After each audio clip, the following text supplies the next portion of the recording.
మీ party ఇవాళ 15 రోజుల పాటు బస్తీ బాట కార్యక్రమం నిర్వహించాలని అనుకున్నారు.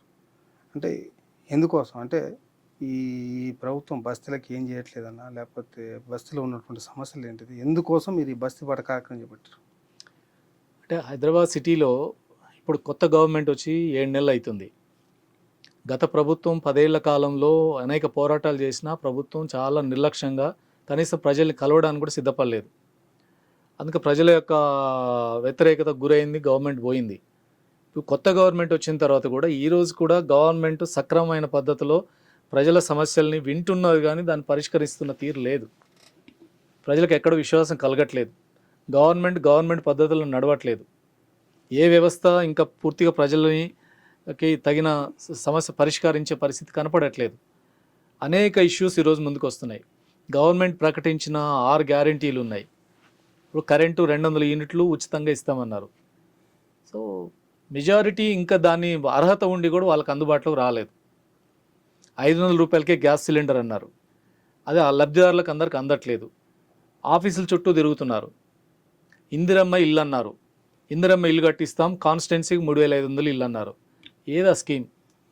కాన్స్టిట్యున్సీకి 3500 హైదరాబాద్ సిటీలో ఎలా ఇస్తారు పేదవాళ్ళకి? మీరు స్థలం ఇస్తాం, ఇల్లు కట్టిస్తాం అన్నారు.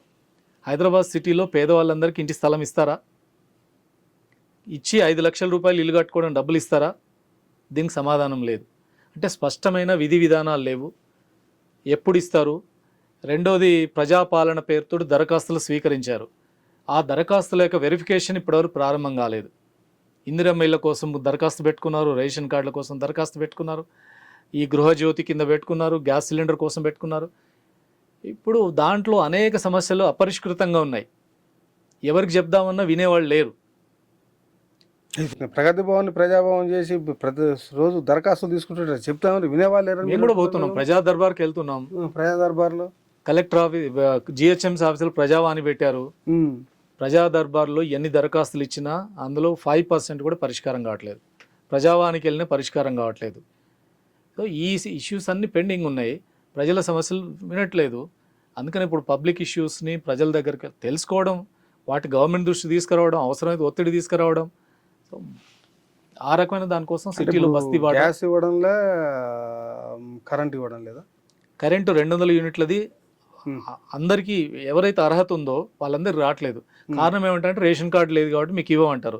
రేషన్ కార్డు ఇవ్వమని అడిగితే రేషన్ కార్డు ఇప్పుడు ఇచ్చే సిస్టమ్ పక్కన పెట్టారు. రేషన్ కార్డు ఉన్న వాళ్ళకి అది అందుబాటులోకి వస్తుంది.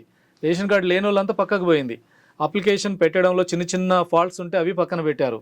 రకరకాల కారణాల రీత్యా మెజారిటీ వాళ్ళకి అర్హత ఉండి కూడా వాళ్ళకి అందుబాటులోకి రావట్లేదు.